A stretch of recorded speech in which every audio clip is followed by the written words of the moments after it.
આજે તો અચાનક હોટેલે આવી જાવ ભાઈ બારી ગુડ મોર્નિંગ જય દ્વારકાધીશ, કેમ છો બધા? સવારમાં આપણે આવી ગયા ગલ્લામાં આવીને જોયું કે માલ તો કાકા બધો કમ્પ્લીટ ગોઠવેલો હતો. ગલ્લામાં આવ્યો તરત ગવલા આપી દીધી ચા હાથમાં. આ પીને બને નાખી જોરદાર ફાકી. મારી માટે કાક રેવા દે. ફાકી ખાઈને મળી ગઈ ઇન્સ્ટાગ્રામ ની હસ્તી. મેહુલભાઈ ને માલ લખીને કરી દીધા આપણે રવાના. પછી આયા હાલતી હતી જોરદાર મીટિંગ. ગવલા ને 5 નોટો આપી કાં તો સીન નાખવા મળ્યો. બાડો જો એકલા નાસ્તો કરે. નાસ્તો કરવા તો હાસે ખોટું કીધું ને આયા રામ કરે છે.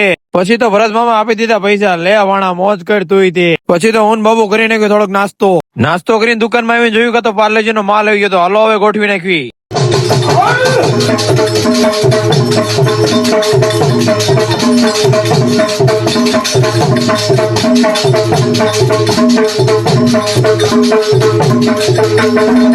હલો ભાઈ, માલ તો જોરદાર ગોઠવાઈ ગયો છે. હવે કરી નાખી થોડો કામ. માલ ગોઠવવામાં નીચે એટલો બધો કચરો થઈ ગયો એ તો મેં જોયું નહીં. પછી તો ભાઈ બાબુને બોલાવી લીધો અંદર. આપણે બાબુને અંદર બેહારીને આપણે આવી ગયા જમવા. જમીને અંદર આવીને જોયું કાં તો જેસલભાઈ ડાબી બેઠા હે. ખબર નહીં આપડા આવા દિવસો કેદી આવશે. વાત કરીને ધરાઈ ગયો. પછી આવી ગયો આયા ફાકી લેવા. હજી બાકી રહી ગયું તો કાં તો પાણી વાળાનો માલ આવી ગયો. મસાભાઈ સિક્યુરિટી ને શું સલાહ આપે છે?